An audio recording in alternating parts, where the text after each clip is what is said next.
Thank you, Marianne. So welcome, everyone. I am so pleased that you could join, that everyone is here. We have just about 75 people in the room right now. We are anticipating that people will continue to join. I'm really happy that everyone is making the effort to get together tonight and to listen and to ask questions about the zoning. This is a really important topic, and there's been a lot of conversation about it, so I'm really pleased that you're here. My name is Heidi Frail. I'm vice chair at the select board and was co-chair of the Hone committee. I'm here tonight speaking on this topic as a member of Yes for Needham, because I really believe in the zoning plan, and I really believe that it's in Needham's best interest to keep this new plan in place. However, I do totally understand that some people don't agree and have made up their minds, and that's fine. There are also lots of people who are still on the fence or who just need more information. And so this Zoom tonight is about answering questions that will help people to understand the plan and make an informed decision with their vote. So a few ground rules. There are a lot of people here and there will be a lot of questions. So I'm going to ask everyone to be really courteous. Please strive to keep your questions short and concise so that we can get through as many questions as possible. And I will try to do the same with my answers. The chat is off. As I said before, we are recording.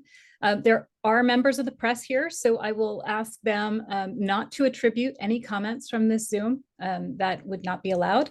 We will be going by hands up. So when I say hands up, not your physical hand, the hand that is provided under the react button at the bottom of your screen. So if you have any trouble with that, all you have to do is go down to the reaction button at the bottom and press the little up arrow, and you should be able to find that raise hand button. That puts you into sort of sequential order, and that's how I will be taking people for questions. After you ask your question, I would ask you to mute your mic again. We're going to be taking questions, answering, and moving on. So I'd appreciate it if everyone will abide by those rules. If not, we will probably mute you because we're going to be moving along. Please keep your camera on if you're able. It's certainly easier for me to talk to people when I feel like I'm actually talking to people. So I appreciate that. And we're all neighbors here, so it's nice for everyone to see who's speaking. And to that end, we are all neighbors. We are all going to see each other out and about. So let's be kind and respectful, even when we have different ideas. Just a couple of things right off the bat. There is a chamber Zoom tomorrow. The Charles River Chamber is having a Zoom that's going to be focused on issues having to do with business, especially, employee retention issues and so on. That's tomorrow at 10 a.m. It's going to deal with all kinds of retail versus commercial and so on. So you can sign up for that if you're interested. It's at 10 a.m. On the chamber website. In addition, Yes for Needham is hosting a number of Zooms targeted for parents of school children to ask specifically questions about the schools. You can also ask those questions tonight, but just if you want to talk specifically with an expert on the school issues, you can email yesforneedham@gmail.com and get that link. There are a number of those, so you can probably find one that fits your schedule. And then as far as tonight goes, I'm just going to address a couple of issues that I've heard a lot about, and then we'll turn it over to questions. So one of the questions that I have gotten a number of times from folks on this Zoom, but also on Facebook, and as I sort of walk around in the world, is talking about affordability. And I just want to make sure that everyone understands what we're talking about when we talk about affordability, because it's really very complex. When we talk about housing, there are a number of different ranges of affordability. And so I want to address what the MBTA tool plan is for. So the MBTA Communities Law is a vehicle to address supply. So it is not specifically to address affordability. So when we talk about this plan, we're talking about increasing the number of houses available, which in theory will meet the demand and potentially decrease the demand. And that would have the effect of lowering prices. Now, the reason this is supposed to address supply is because it's a regional bill, right? It's supposed to address 100 housing in 177 Massachusetts communities. So it's going to take a while. This isn't a Needham only problem. So it's not going to be a Needham only solution with regard to affordability via supply. So there are a couple of other ways to think about this. First of all, the MBTA communities bill is not the only tool to address housing affordability. We also have the Needham Housing Authority, which is working very hard to increase its supply. That will also help address demand for very deeply affordable housing. So these are people who perhaps are only paying 30% of their income, regardless of what that income is. So at the very bottom level, that's $50 a month. And then it goes up from there in sort of a sliding scale. And depending on how many units they have, that affordability may change. With regard to the MBTA communities law and the plan that we've put in place, the state actually had requested that there not be any affordability in this plan. But Needham's standard across all of our zoning districts is 12.5% inclusionary zoning, and that's for 80% of what's called AMI. This is area median income, which in Needham is about $90,000. So this is less than, so people who are making the area median income would have an affordability quotient of 80%. That would apply to 12.5% of the units available. So in a 6-unit building, that would be 1 unit, okay? In addition, we put in some incentives for affordability, which would be a workforce housing, which is a different level of affordability. That's 80% to 120% of area median income. And that would allow a developer to have an extra half story. And a half story is like it's not actually half, you don't have to crouch. It's just the roof is angled. So you don't get the entire area of the floor. And so if a developer chose to put in workforce housing at this affordability level, they would get an extra floor. And that's to the maximum of 4.5 stories. So again, that's a roof with an angle on it. So you don't get that whole 5th floor. We call it 4.5. So I just want to make sure that everyone understands those. Happy to entertain questions about it. But in the meantime, and then I also wanted to just address really quickly before we move on, a question that I've gotten a lot about, sorry, I just collapsed that little window that I need to look at here. A question that I've gotten a lot about the timeline to town meeting. Now, first of all, if the vote for the referendum ends up in a yes vote, this whole subject is closed. The zoning passed by town meeting remains, and we just move on. If the no vote prevails, all of the zoning will have been repealed. And we will be out of compliance with this law, and the town will schedule a special town meeting as soon as possible so that we might go back and potentially become compliant through passing compliant zoning. The earliest possible time that we could do that would be February 24th, and that's all things going perfectly.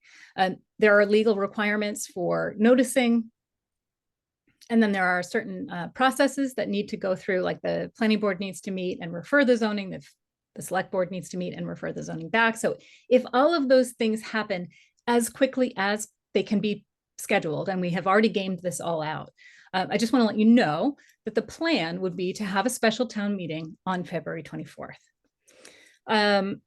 Okay, so I'm going to open it up to questions. I'd like folks to put up their hands if they want to ask a question, and we'll take it from there.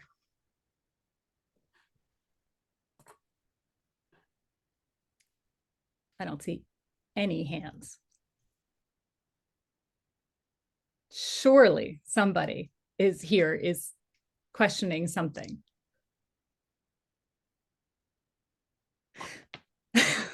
All right, great. Mary McMahon, I see that your hand is up. I would love to hear from you. If it's possible, I'd love for you to turn on your camera so I can see your face. That might be beyond my technological. Okay, no problem. No problem. What's your question, Mary? So I'm curious about there's been lots of information on Facebook. Mm-hmm. Um, and one piece that I'm particularly interested in is that there was this. So currently we are out of compliance. We will be either, as you just said, in compliance if this is voted yes, or potentially after town meeting meets. There was the suggestion that all of the things that we are looking for state funding for, that none of those are being reviewed by the state until March, which would mean so that assuming town meeting all goes fine, that there is no concern from the standpoint of funding being at risk. And I was just wondering, so I don't know if I'm being clear in what I'm asking really, but Yeah, I think you are. That's not my okay. understanding. And Okay. I'd be happy to talk about it if that's the balance of your question. That's the balance of the question. Yeah, Okay. thank you. So so I think the thing that has folks in town concerned is that there is no super clear answer to this question. We are currently considered not in compliance. The state, we have turned in everything that we need to turn in. But because the state is aware that we're having a referendum, they are, and by the state, in this case, compliance is entirely governed by the Executive Office of Housing and Livable Communities, EOHLC. And EOHLC has already said to us in writing that we are considered suspended, not in compliance currently. A yes vote would immediately make our compliance retroactive to the date of town meeting, and the zoning would be active from that date. But a no vote is, and with a no vote, we would not be in compliance. The question is, if we were to have a no vote, our state of compliance influences whether or not grants are decided in our favor, because the state has already said that, there are certain grants that we know are affected by our state of compliance, and there are certain grants that we don't know if they are affected yet by our state of compliance. And so in addition to that, really not knowing definitively that answer, we also don't know when some of these grants will be awarded. So when those grants are awarded, to be eligible, we must be in compliance. But again, so part of the issue here is that we don't have a definitive answer on a lot of those things. So the folks who want to pass, to keep this plan, say, vote yes, because then for sure we're in compliance and we don't have to worry about this. And the no folks, the folks who don't want the plans that were passed by town meeting, think that the decisions won't be made in the timeline that we are out of compliance. But it's impossible to tell. We don't have any visibility into that decision-making process, and so this is the uncertainty. Okay, I'm gonna move on to Evan Metter. Hope I said your name properly. Hey, hi. Yes, you did. Hi. Thanks very much. I'm going to do the first part and then I'll take the answer while walking the dog. Hey, the one thing that we can't change, right, is the traffic arteries. And I was really curious your perspective on the projections of new folks in town, the one car kind of assumption that underlies that, how reasonable that assumption is, and how that's projected to affect traffic, especially right on Highland. But just wanting to kind of dig a little bit into that with you. Sure. Well, so all of this new housing that happens within the mapped area is designed to be transit-oriented housing. So part of the zoning incorporates a one parking space minimum. So the rest of Needham, well, first of all, single family homes have no parking requirement. You don't have to have a driveway, although of course that would be ridiculous. And in the rest of Needham, it's 1.5 spaces. But there have been traffic studies conducted and also parking studies. So there's parking studies of our sort of metro areas, right? Our town centers and so on, but there's also been studies conducted on our apartment complexes that do exist. And what they found was that, in fact, only 0.75 spaces are being used consistently. So we, believe it or not, we have too many parking spaces. And because this is transit-oriented housing, what we're saying is the developer needs to provide one space per unit. Now, they can provide more if that's what they think they can sell.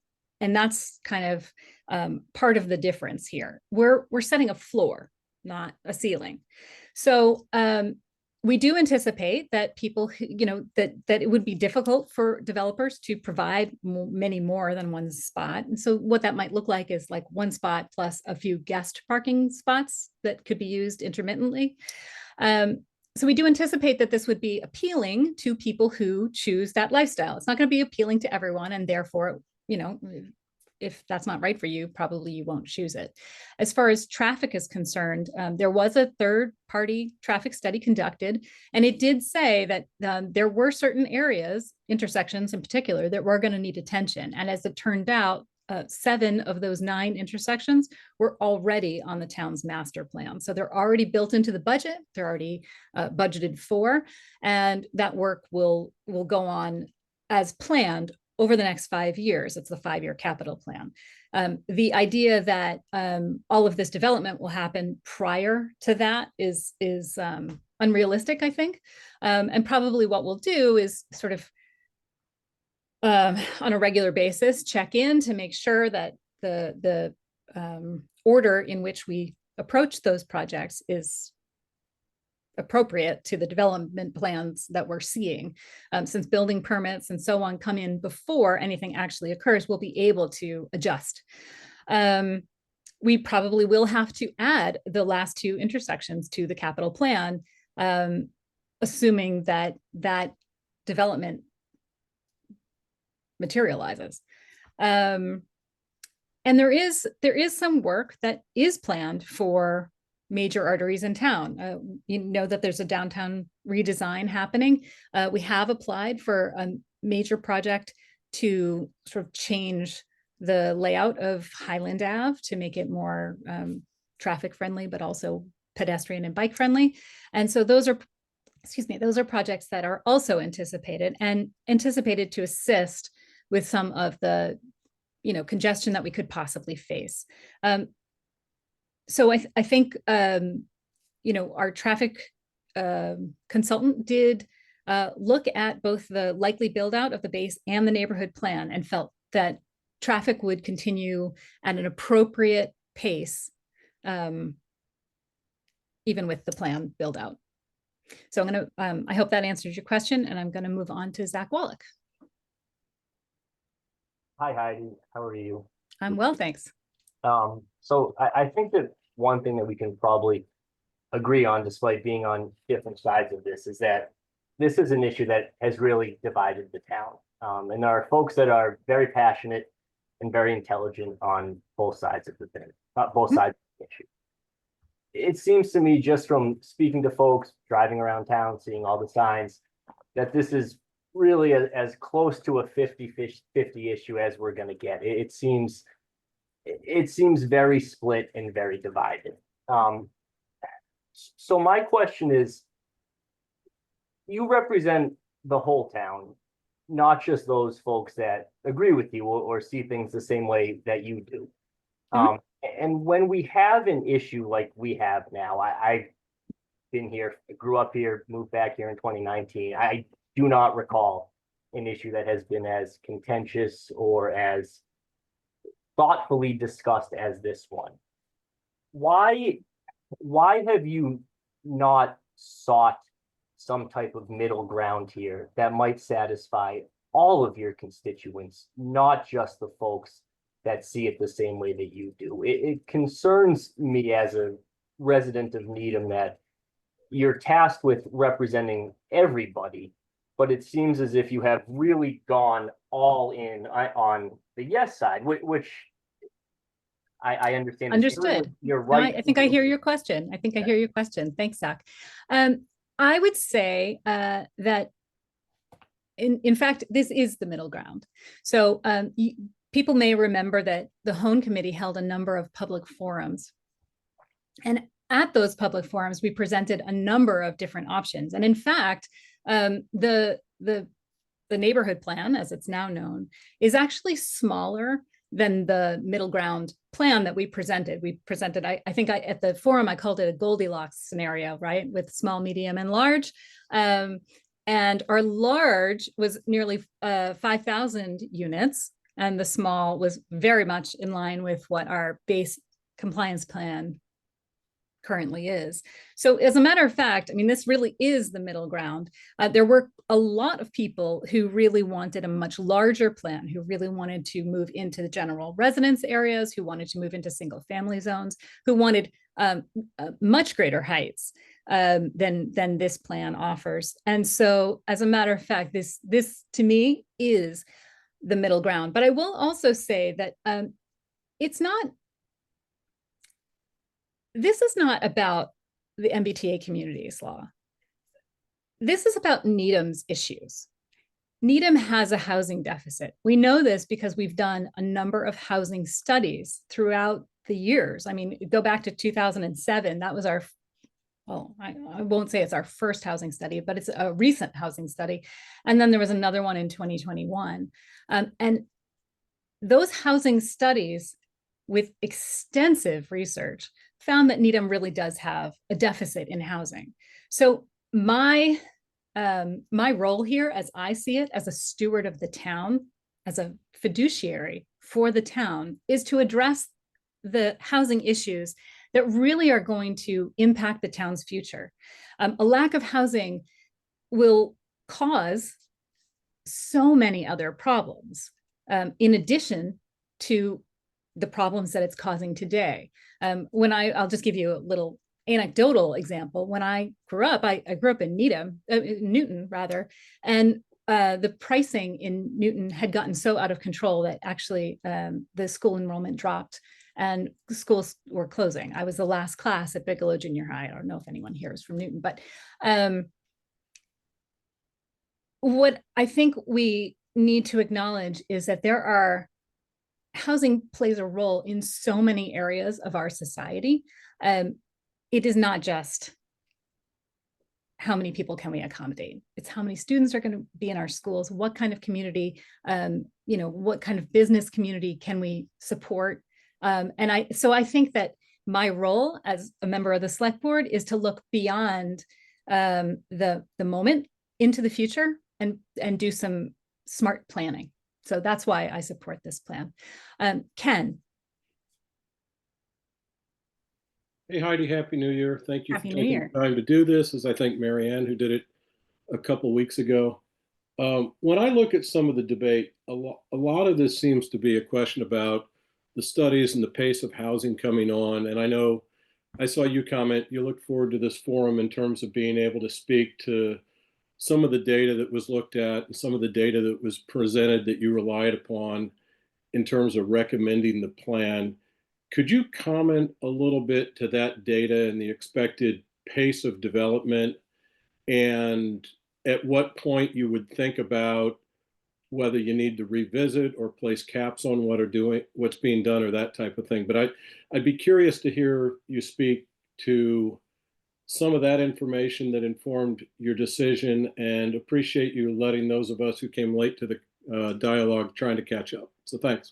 Yeah, of course. This is a dialogue for the whole town. So, I mean, this is the democratic process, right? This is, it's maybe not going down exactly the way I would have hoped, but it's healthy and it's the process. So it's good. I guess as far as what research has been done, I'm going to go back again to those housing plans. I'm also going to say that based on those housing plans in 2009, there were zoning changes that were implemented to boost production of housing and other development, even commercial development. And we really haven't seen any benefit from those changes. So, I think what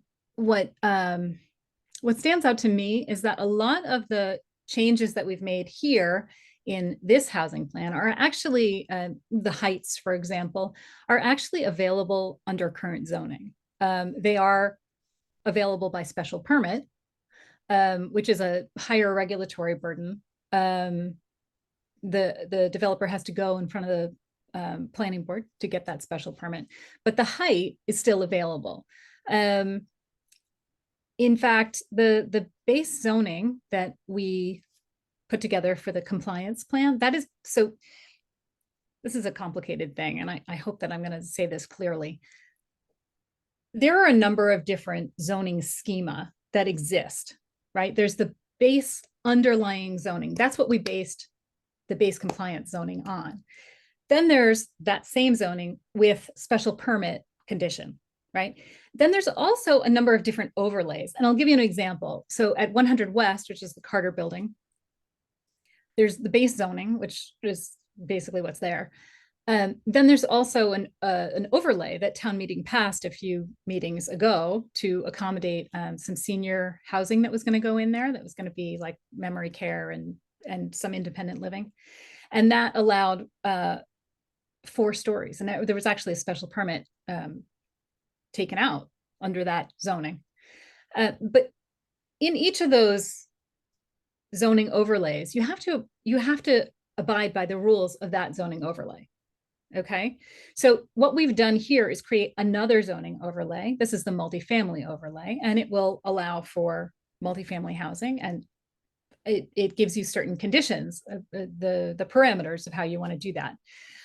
But the truth is that a lot of the overlays that already exist, including the one that I mentioned, but others as well, including on Chestnut Street, are more permissive than the base zoning that the compliance plan is based on.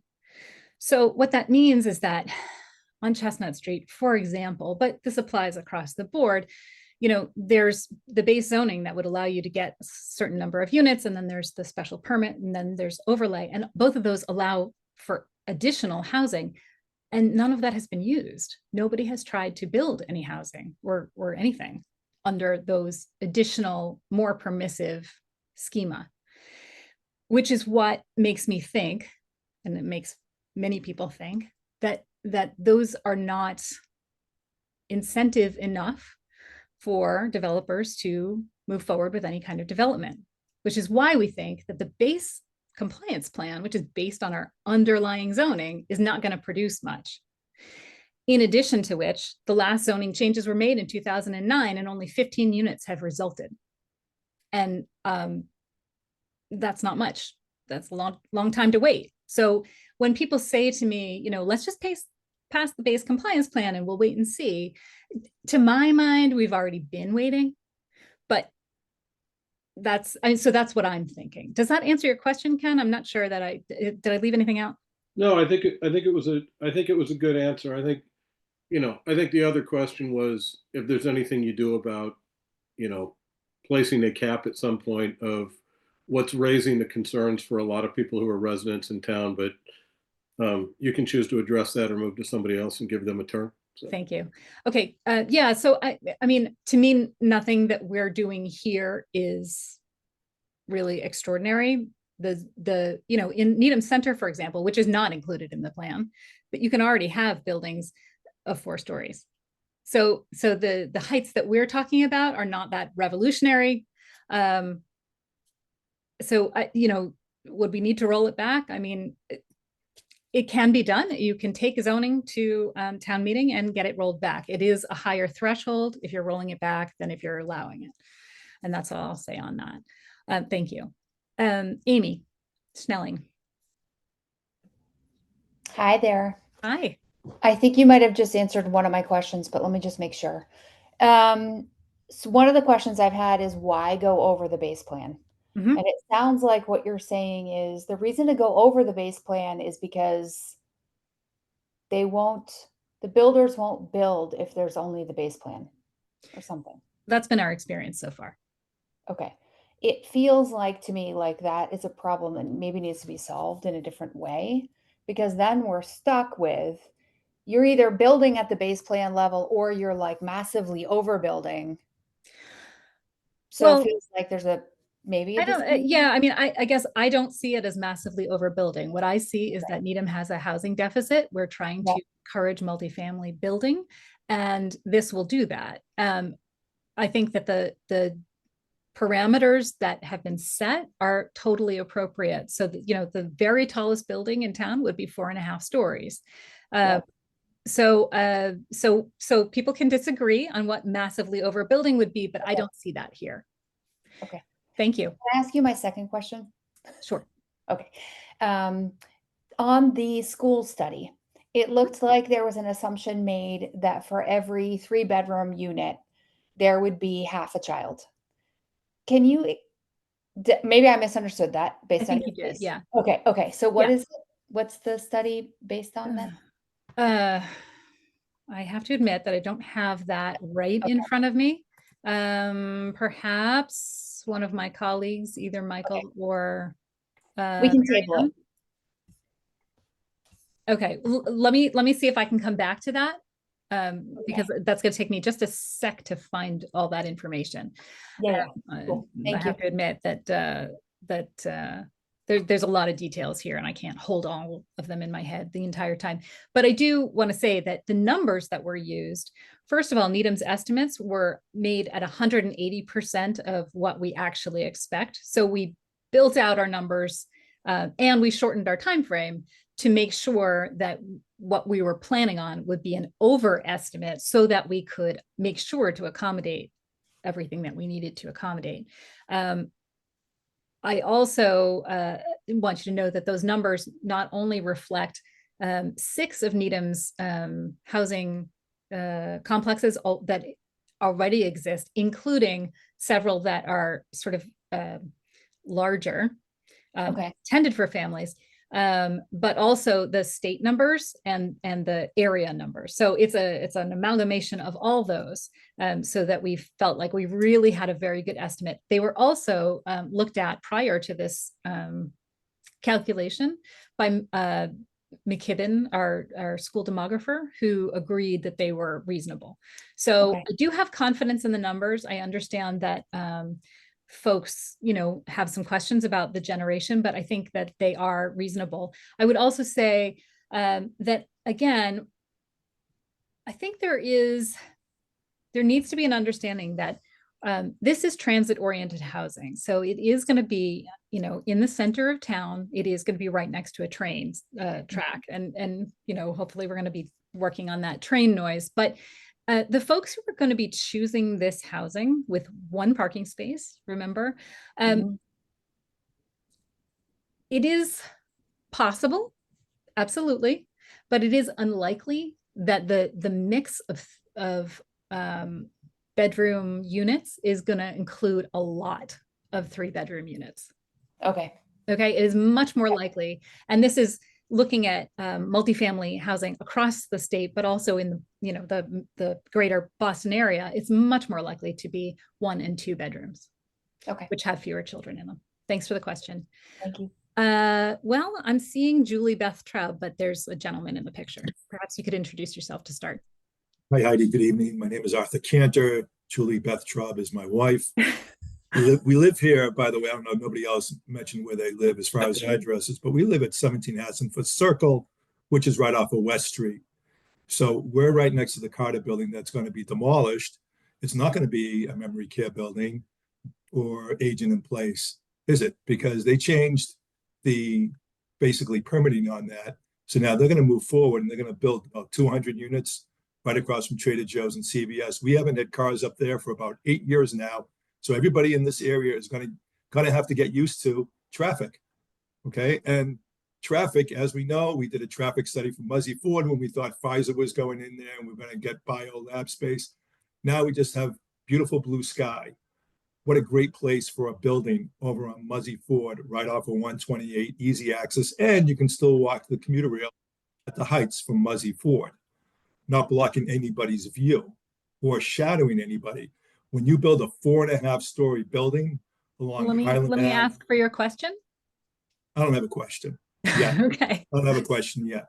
The Muzzy What I have- building is not what part I- of this what I have plan, is- and I what I want have to is try and people need- keep the commentary to the questions on the plan so that we can get everyone's questions in. So, okay, so if you had the 1,700 units that was approved in the small plan, you went to the big plan at whatever it was, 5,300, you think the 3,500 units is medium plan.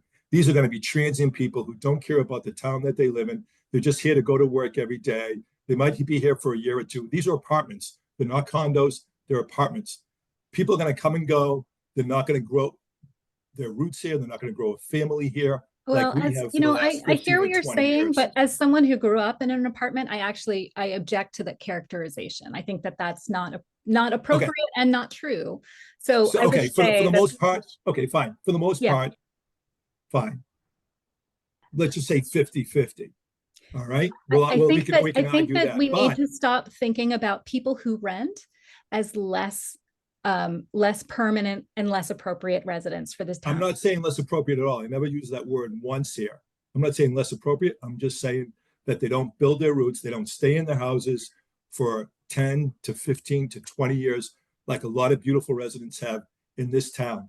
Now, Okay, if I'm you gonna want to ask live, you if for you your want to live next question. to, now I have a question for the people on this Zoom call. Would you like to live next to a 4.5-story building that blocks out your sunlight? Because when they build these buildings next to the train and you have a single family house or a townhouse condo right behind it on the other side of the street, you want to live in the shadows? Because I Okay. don't want to live that way. Thank you for your question. I appreciate it. We did actually do a lot of consideration of what was adjacent to these areas. You know, the name, the neighborhood plan, people have made fun of the neighborhood plan name. I made that up, but I can understand where that comes from. But the idea was really to make a neighborhood. So there are places, for example, Chestnut Street West, the buildings are taller, and that's because it backs up to the train station. So they don't have immediate neighbors. But on Chestnut Street East, where they do have immediate neighbors, there is a neighborhood right there. We scaled it down so that the very highest height is 3.5, and that's with the incentive for the additional height. So in addition, like on Hillside Avenue Business District, we didn't want there to be a shading effect. And so we took the heights of those buildings down for that exact reason.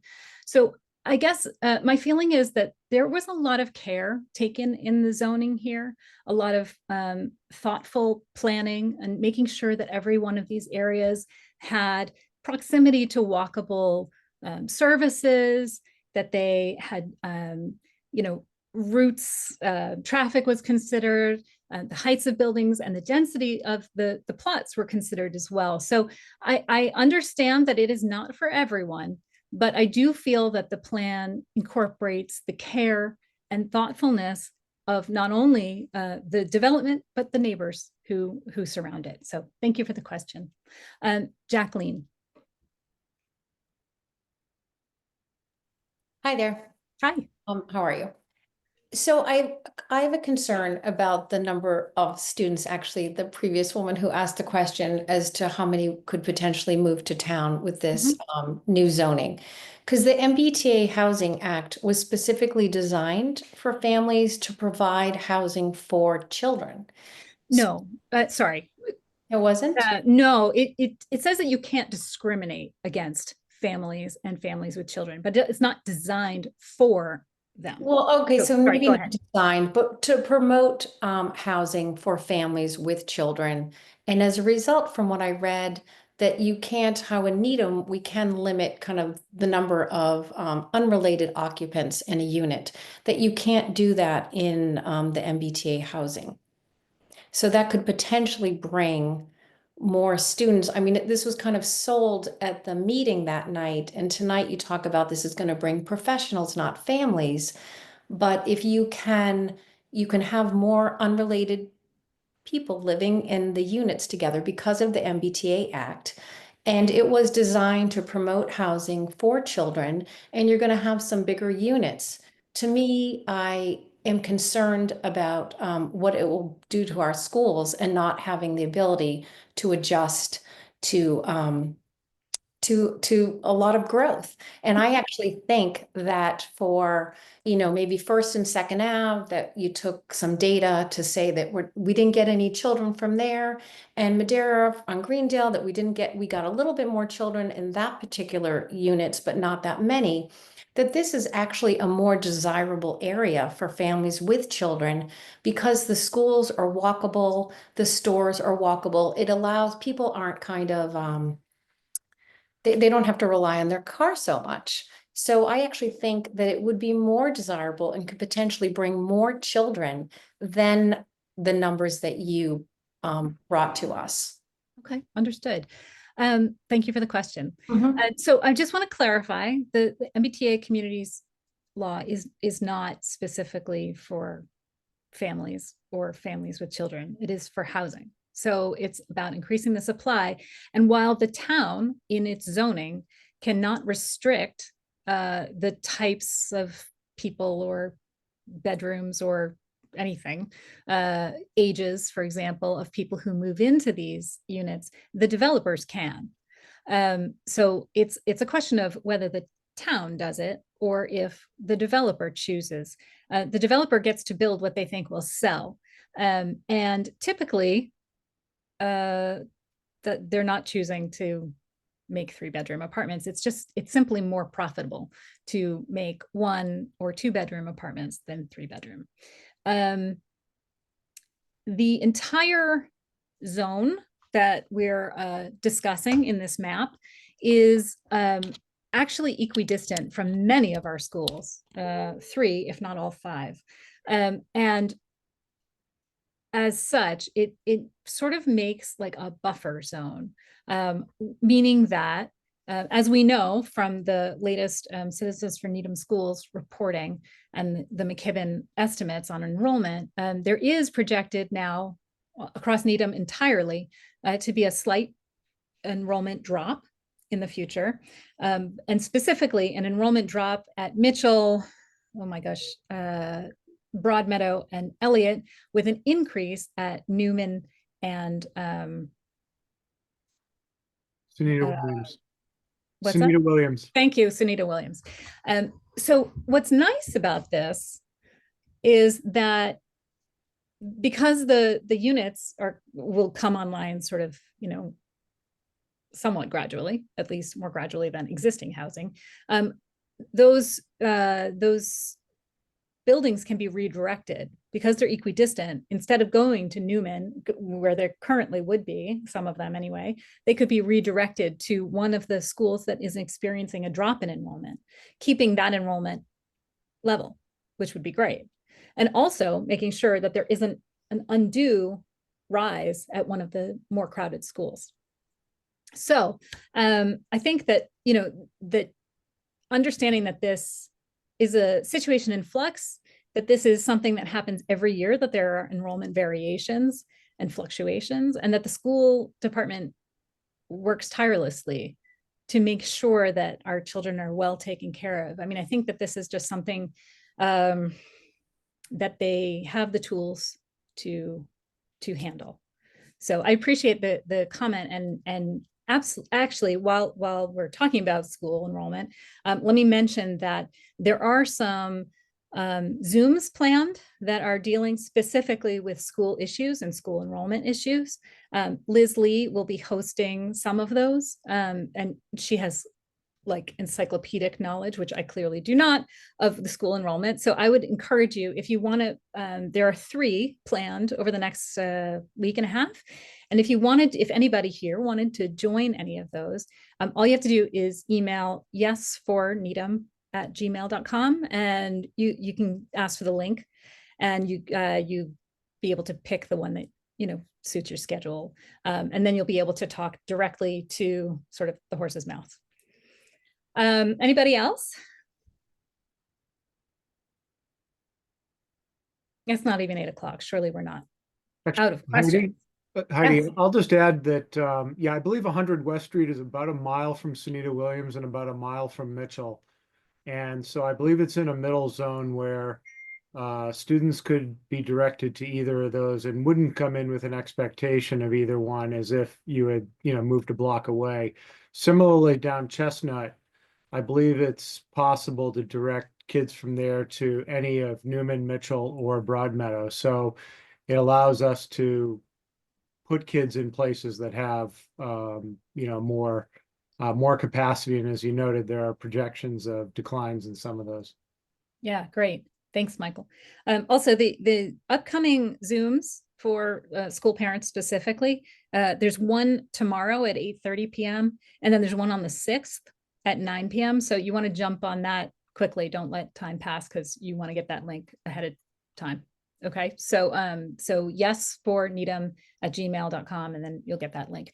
Again, it's kind of like this one. I mean, you can express any opinion. Liz Lee, chair of the school committee, will be there to ask all of those very specific questions. So that's a good resource.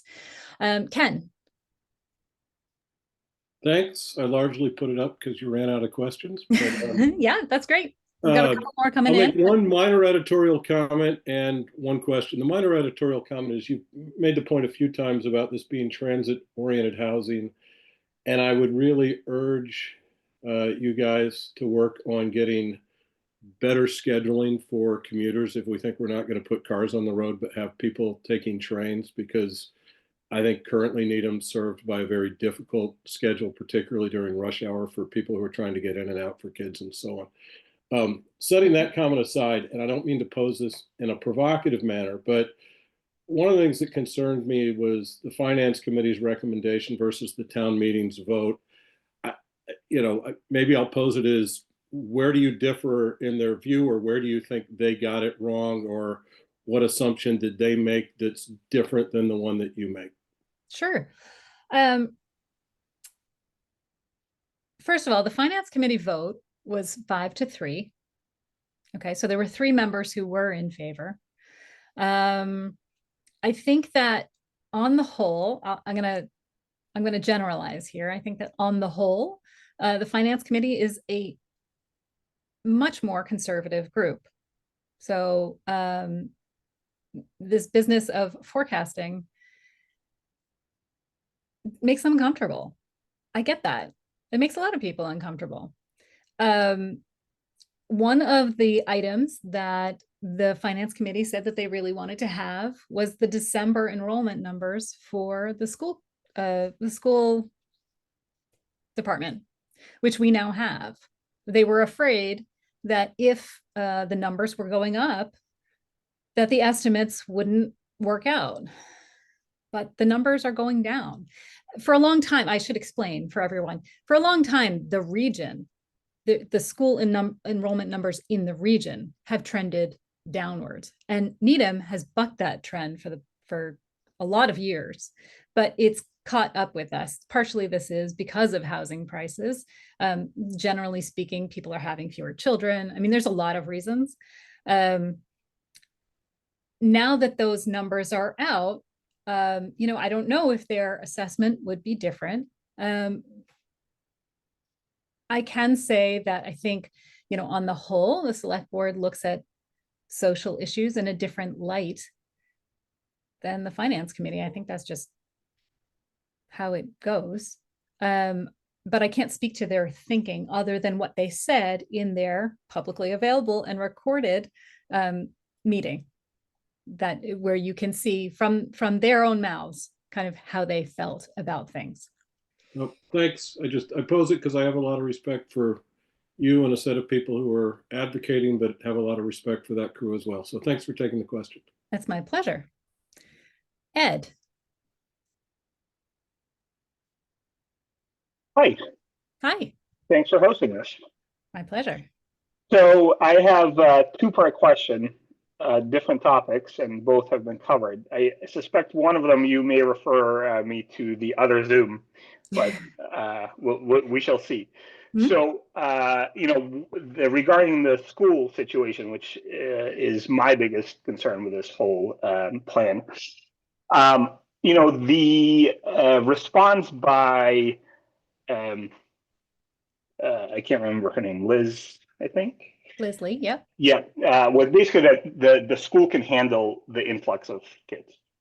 That roughly, that's not the exact quote, but She's gone into way more detail than that, but yes, that's the upshot. okay. So So I guess the detail. I have not. The detail is actually what is I don't know if it's lacking or if I just didn't see enough of it. Because handling it can be handled in many ways. So, for example, like Elliott School, they for a period of time got rid of like their music room and their art room, and so you can obviously squeeze more people into the school, but is that really optimal? Sure. So that's one question about what the contingency plans are, and the second part is you actually put it very nicely that this is not an MBTA plan. This is a Needham housing plan, right? So this was not done to address the MBTA law, but rather than Needham. So one of the things that bothers me from the very start of this thing is why was this tied together? Why somebody, and I actually would like to know who, decided to make this as one whole package as opposed to passing the required MBTA law and then passing a separate housing so that we're not in this conundrum now where we're potentially going to be out of compliance. Sure. Thanks for the question. You may have to hang on and make sure that I answer both bits. As far as why were they passed together, that was the preference. Well, we brought them to town meeting as two separate options because out of respect for town meeting, we asked them to deliberate on both plans, both options, and then to pass them individually, which is exactly what they did. In form, the moderator of town meeting requested that we put them together, and that was a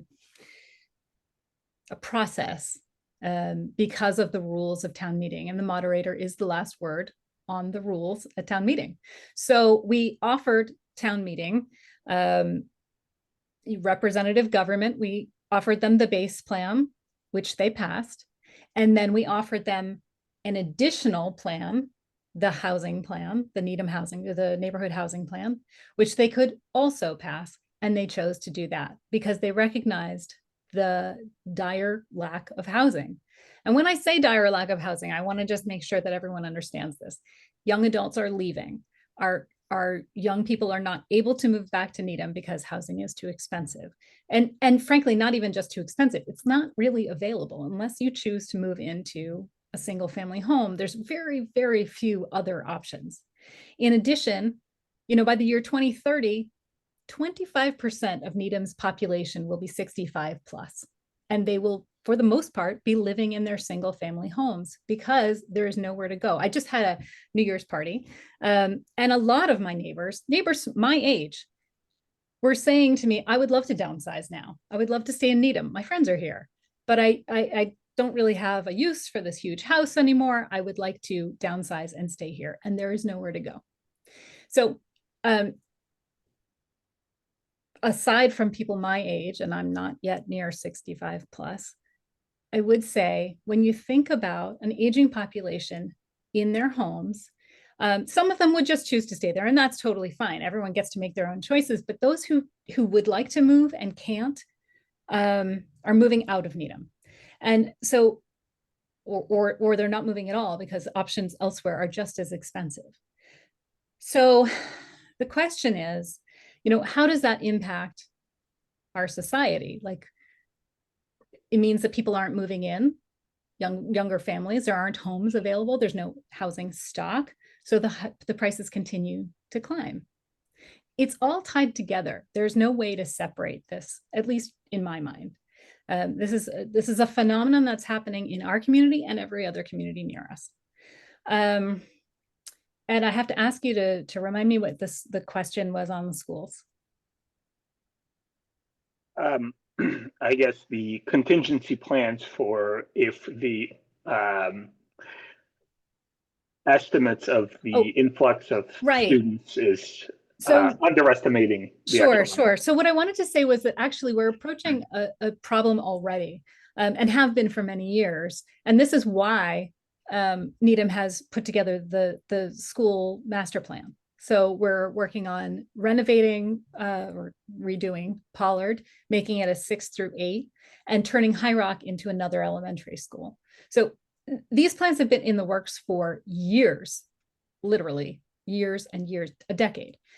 And it's because of needing to deal with the enrollment that has until now kept climbing. So we acknowledge that there is a crunch, that there should be more space, that we want people to have the facilities that they need. And our schools are aging. Even our I always think of Broadmeadow as a new school, but it's 20 years old now.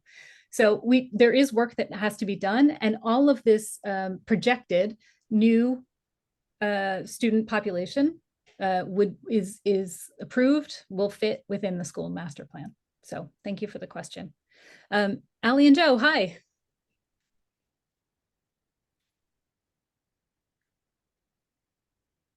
If you're talking, you just disappeared from my screen. If you're talking, you're muted. Okay, there you are. I tapped on the wrong icon. Okay. No problem. Thanks for hosting this. So I've been talking to a lot of people and also reading a lot of comments online.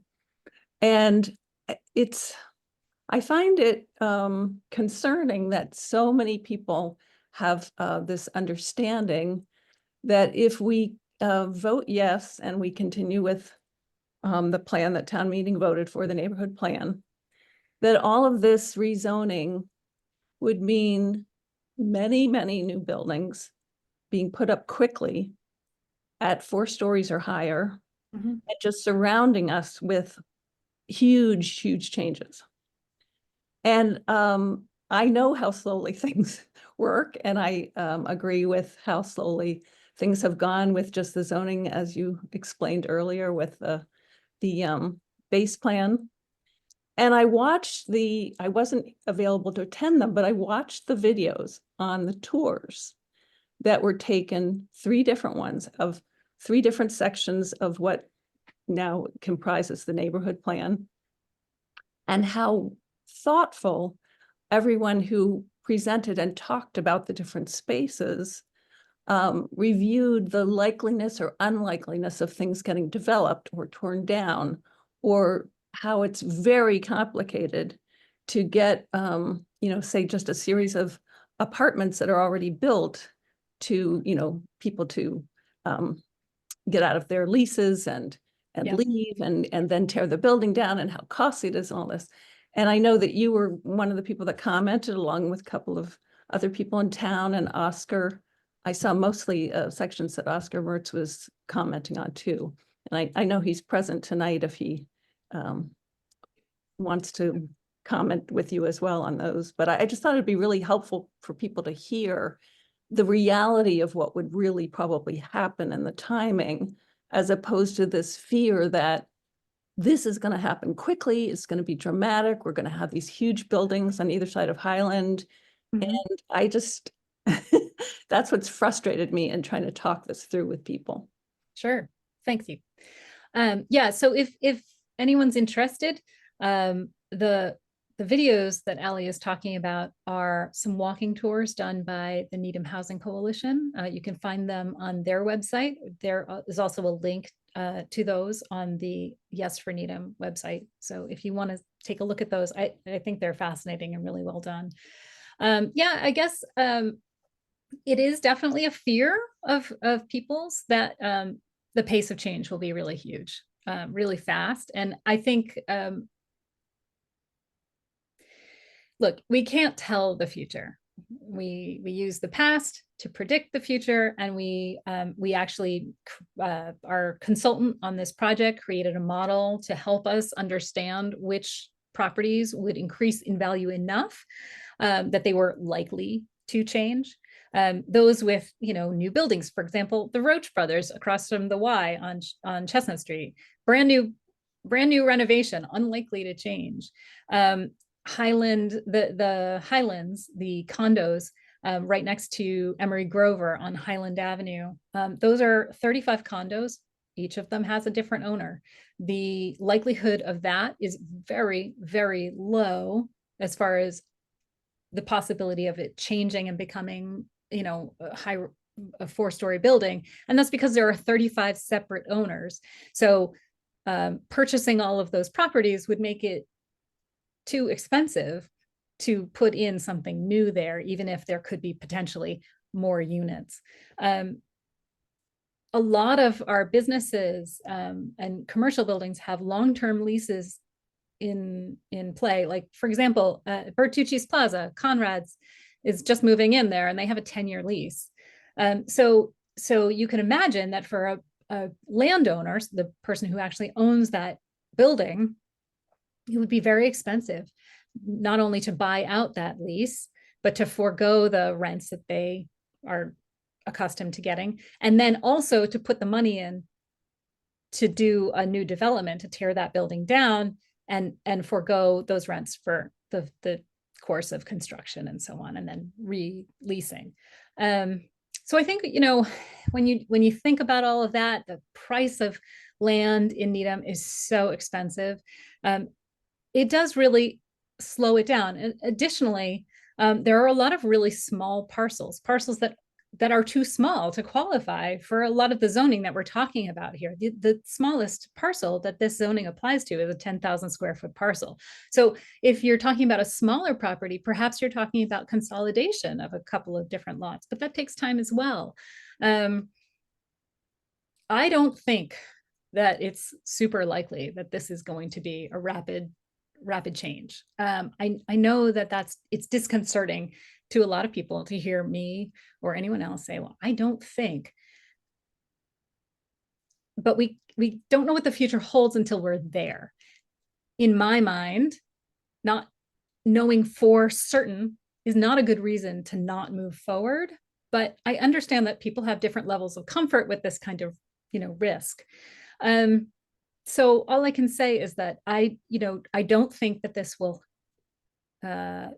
be rapid. Our consultant estimated that this could take more than 20 years to do our likely build out, that the full build out was just incredibly unlikely. And so what we're more likely to see is a slow change that builds on itself and that can be managed because of its pace. So thanks, Allie, for the question. Hey, Ken. Hi, guys. Hi, Heidi. It's obviously not Megan, it's me. Just a quick comment and then a question. The comment is just to, first of all, say thank you for taking the time and all the effort that you and all the other town meeting members have put into this over the last, I don't know how many months. I'm sure it seems like another full-time job. So thank you, first of all. So appreciate it. I've learned a lot already on this. The question is pretty simple, and it's probably something I haven't done enough research on. And so I thought I'd tap your mind and get it answered quickly. So you've made it clear, it's been made clear that the number of housing units that are required here, we don't think that the base kind of plan that the MBTA Community Acts is enough to incentivize the builders to get the housing developed. And I fully agree it's hard not to. I mean, it's almost a fact, right? We have a housing crunch in Needham. It's just the way it is. But we believe that base plan isn't enough. And therefore, that's why we're talking, at least one of the reasons why we're talking about the neighborhood plan, which is a larger number of units to try to incentivize builders to do that. I get that. My question and my unknown is what data are behind this housing number in the neighborhood plan that suggests that, yes, this housing number will actually incentivize builders to do it, whereas previous times we haven't gotten the builders' interest in doing it. Are there studies? Are there estimates? And if there are, how confident are you or the town meeting members in that housing number based on those studies that have been done? Or is it just a guess? It's not just a guess. I figured, yeah. So as far as, the amount of housing that we need, exceeds what this plan might offer in its full build out, which is unlikely to happen. As far as why is this a better incentive than the base compliance plan? We did a lot of talking with a lot of folks, particularly with developers. Developers, they get a bad rap. And some of them deserve it, but for the most part, I mean, this is a job. This is something that, people are taking on, and it's a service that frankly we all need. Without developers, without builders, stuff doesn't get built. So they take on a lot of risk to do these projects, and therefore the incentive for profit really needs to be there. And one of the things that we found when we convened a number of forums with developers of various sizes, because not all developers work in this sort of market. So we convened a bunch of these forums and talked with them. One of the things that they said was really detrimental, especially to working in Needham, but across the board, was the special permit process. It just takes a long time. And so for a developer to buy a property and then, work with an architect and work with a lawyer and all of the other things that go into holding a property, and then potentially holding it for a year or longer to go through the special permit process, was just too expensive for your medium and smaller developers.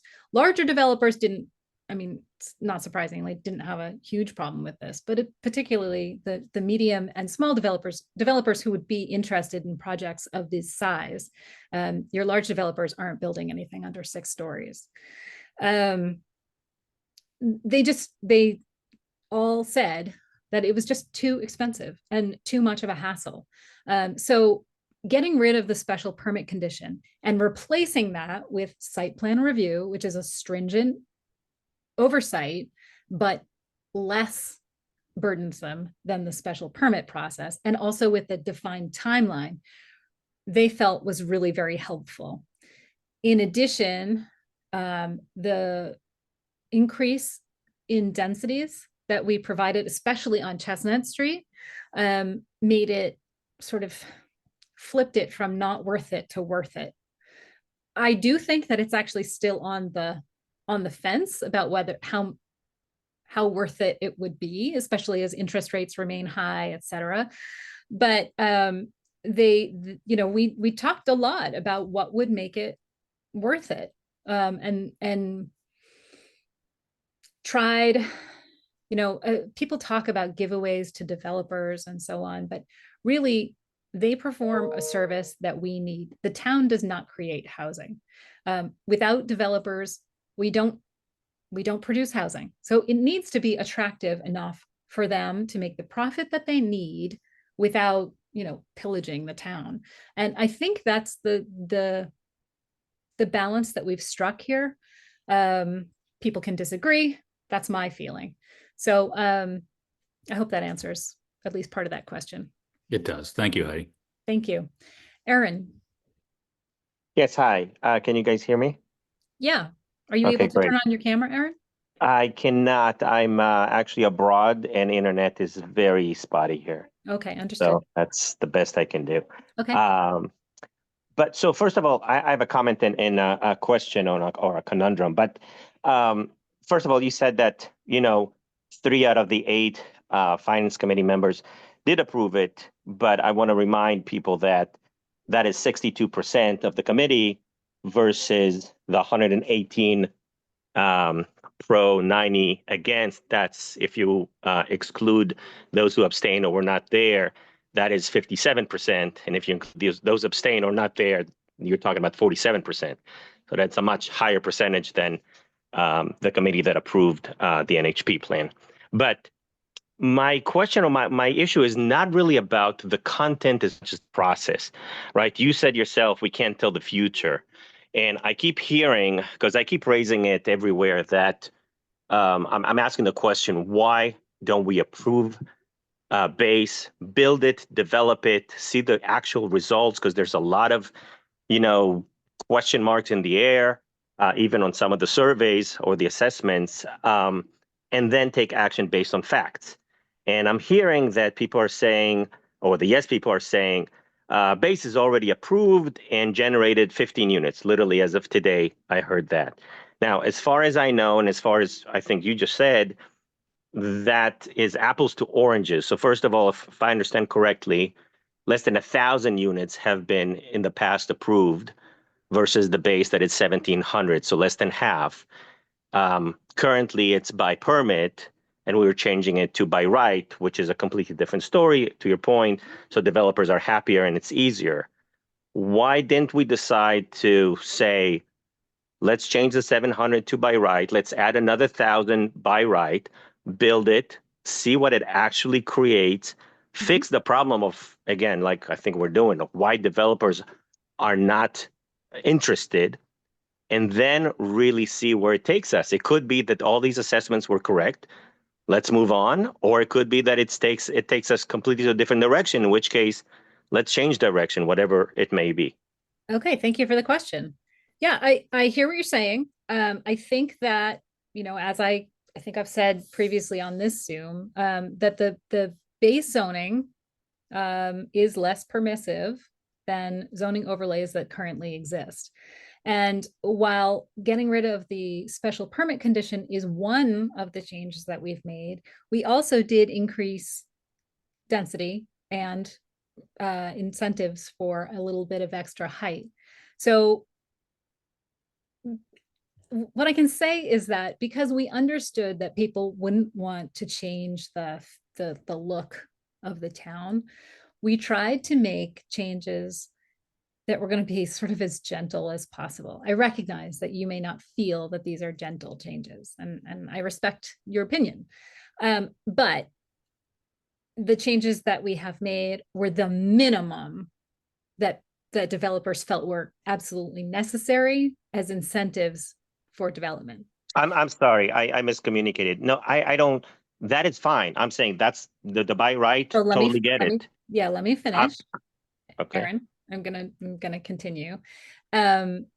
So in addition, as I said, there are already more permissive zoning schema that exist that developers could use. And they haven't. They don't find it attractive. They don't find it appealing. They don't find it profitable. And so waiting, even changing the special permit conditions that exist to by right isn't enough. That's what we heard from them. And I believe them.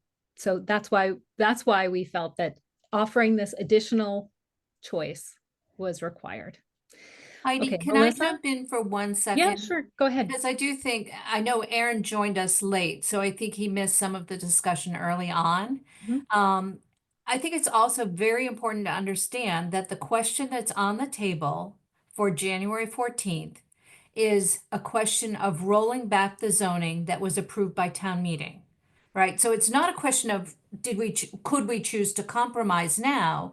The question that was raised was please roll back what was approved by town meeting. Therefore, that's the question we're voting on today. Thank you. That's a very good point. Melissa.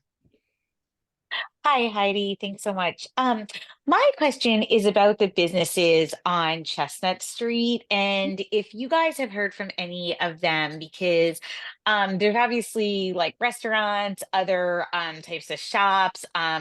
One of my children has danced at a dance studio there, and we've started to hear some rumblings that like the landlord of that dance studio may not renew that lease. And then that dance studio could now be displaced. So while I think there's a lot of positive that the neighborhood plan could do, like increasing foot traffic and those types of things, I have concern that businesses that people in this town have grown to love and that children in this town have gone to may no longer have a home like as soon as next fall for them to participate in activities.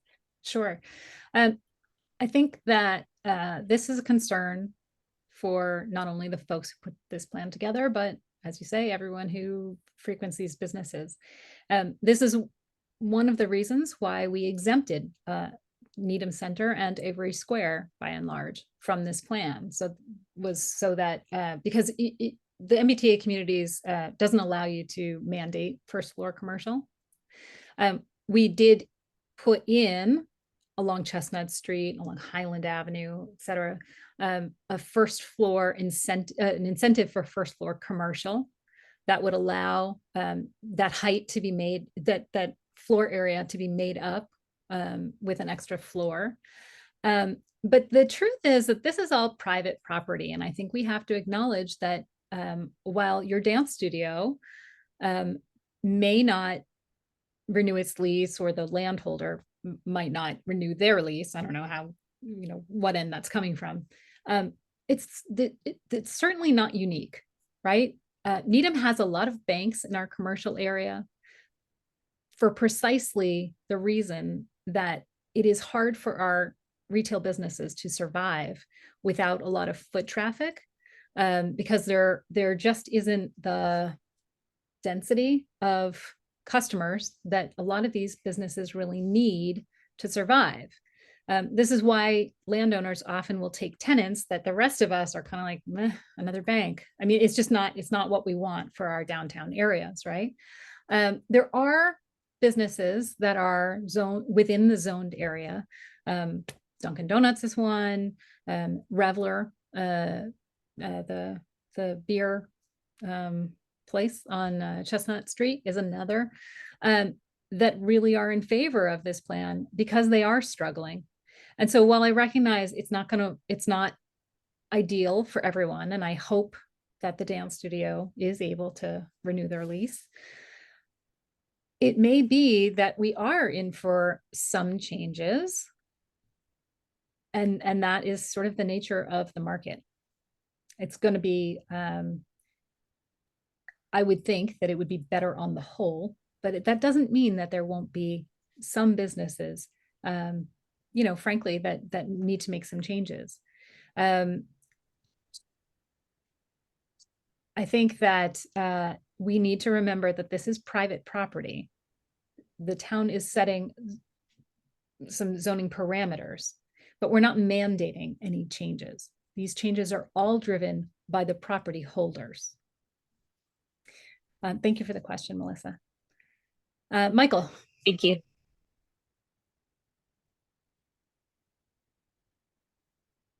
Got to remember to unmute. So I have a longer and then somewhat of a shorter question. I think the shorter question regards the studies that looked at the economic viability of the various plans. First of all, are those available somewhere? And secondly, do any of them give any indication of any sort of economic cliffs? So places where all of a sudden we're going to have a large number of parcels that will suddenly be economically viable, whereas they weren't before. Because I think the assumption of graduality assumes that kind of as land values increase and as leases and stuff turn over, that you're going to have individual projects becoming economically viable, as opposed to, all of a sudden now this whole area is worth so much to be redeveloped that developers can pay extortionate prices and still come out ahead.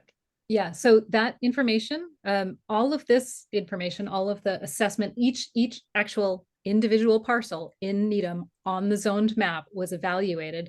All of that information is available in the RKG report, which is available on the town website, but much more easily found on the Yes for Needham website. If you go to the Learn About the Housing Plan section, you'll see the RKG report listed there, and all of that is in the report.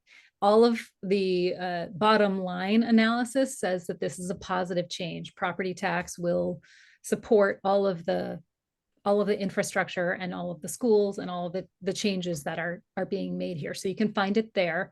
Yes for Needham under the Learn About the Housing Plan. Okay, and then my second, and I apologize for doubling up, but could you talk a little bit about the special permit process? So what sorts of input town and town members would have on development, or I'm sorry, not the special permit process, the other process, the Site plan review? site plan review. Thank you. That's the word I'm looking for. Sure. Site plan review, and I might lean on Michael or Marianne for this, but site plan review, the difference between the two is mostly that when a landowner is going for a special permit, the parameters that the planning board can use to determine appropriateness of the project and changes that the developer might need to make outside the project area are larger. So for example, if there's intersection changes that need to be made, that is something that can be done under site plan review. But by and large, the review itself is the same under site plan review. It's just that the area that needs to be dealt with is restricted to the parcel itself. So one could say that there's a gap there, but the MBTA, because if there is infrastructure, an intersection as the example, but there are others that is inappropriate for the development in question, one could say that there's a gap there because the town doesn't have the ability to force that developer to fix anything that's outside the bounds of the property. But the MBTA communities law itself says that the town is not required to accept a property that would require such mitigation if that infrastructure cannot support that development and the developer won't do that change, the town is not required to accept that development.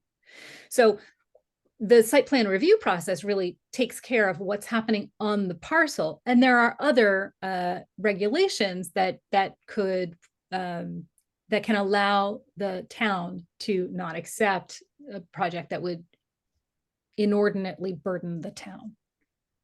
So what I hear you saying is that while it is just site plan review, the fact that this is the fact that this was passed under the MBTA law gives the town just a little bit more leverage than standard by right zoning. Is that what I'm hearing you say?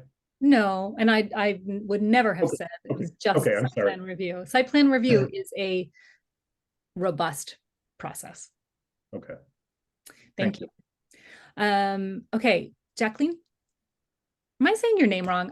What is wrong with me? You can just call me Jackie. That's Jackie. That's my given name, but I go by Jackie. Thank you. So I don't know that there's so much questions, but I guess my reluctance and my concern is with the developers is I feel like Needham really part of our housing problem per se is the freedoms that the developers have been given probably over the past 15 years, where kind of very large homes were built on small lots that have kind of created a very expensive single family home. So I'm told, trust the developers, let's give them some more, let's sweeten the deal for them a little bit and make it so that it's appealing to them. I feel like Needham did that too much 15 years ago. That kind of put us, because honestly, most people don't want to live in an apartment, right? They want to buy a home. And so we kind of made our town unaffordable by kind of giving developers a lot of freedom. And then the other point, because I know these aren't necessarily questions, but well, before you move on, because I'm likely to forget, let me just say, let me just respond to that. I think that I personally agree that our single family home size is, well, to my mind, out of control, but I recognize that a lot of others wouldn't feel that way. What I can say about the developers who build those homes is that they are obeying the rules.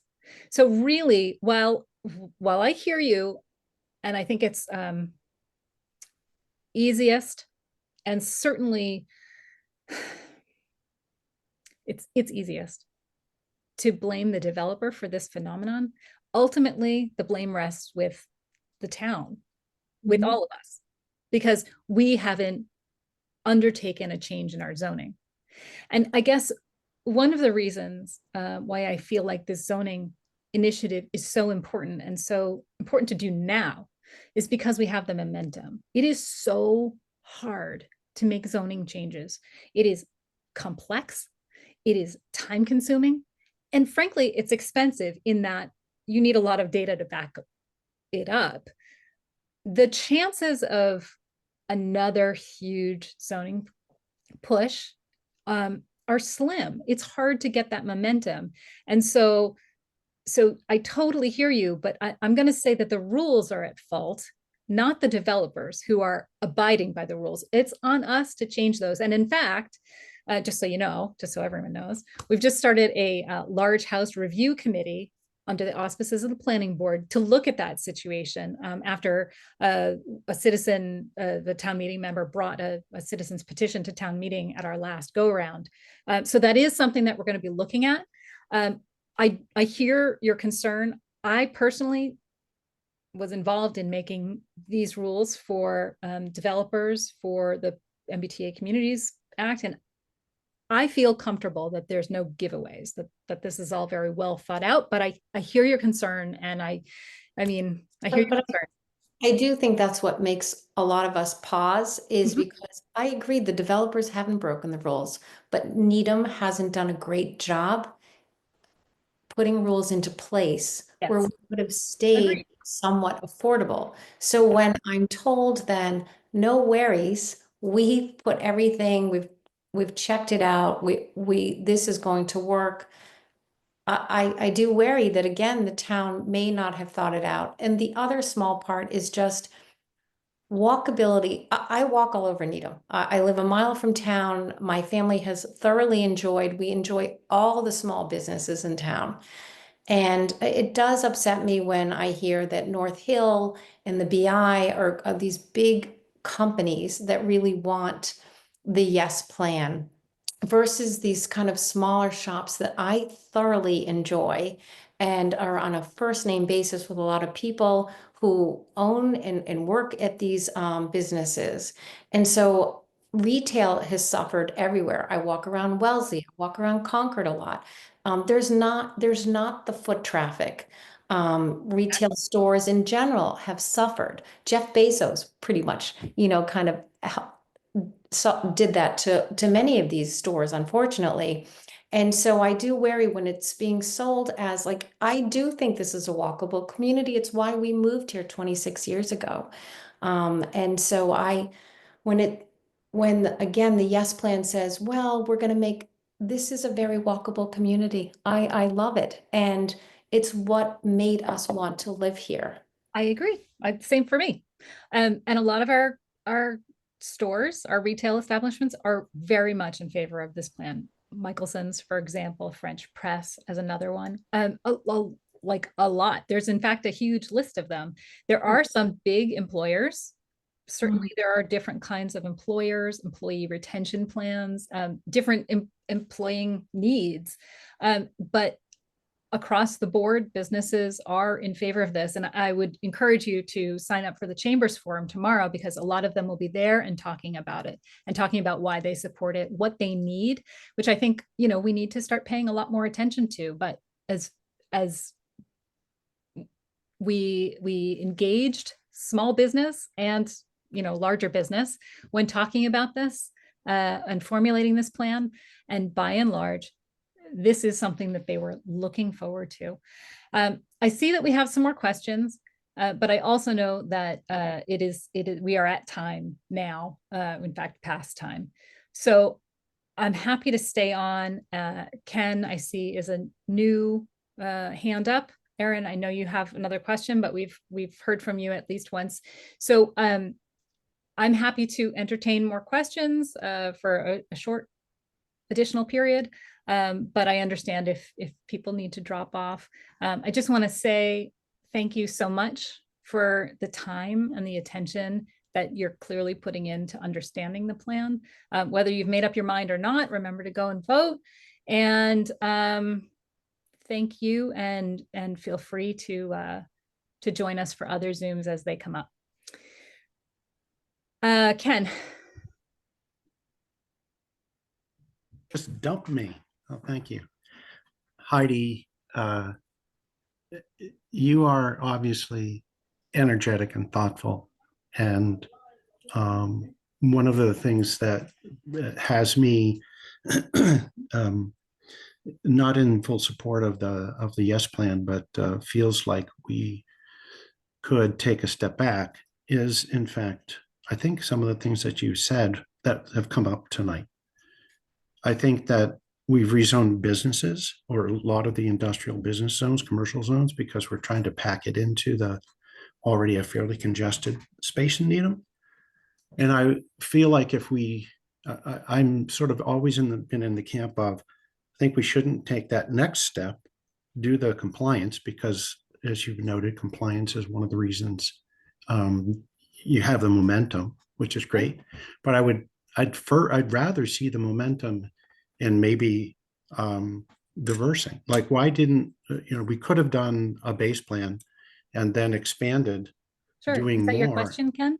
The question is, why didn't you consider, say, putting a zoning, do the minimum compliance for MBTA communities, and then do zoning, some really nice zoning, say on the Muzzy site or other sites that are not necessarily within the half mile, but are on kind of more open spaces that would not take a lot of hard work for a developer to go ahead and put it there. Thanks for the question. Yeah. I would say, first of all, that we did, I mean, I feel like we did do that. We offered a base plan to town meeting, and then we also offered additional housing.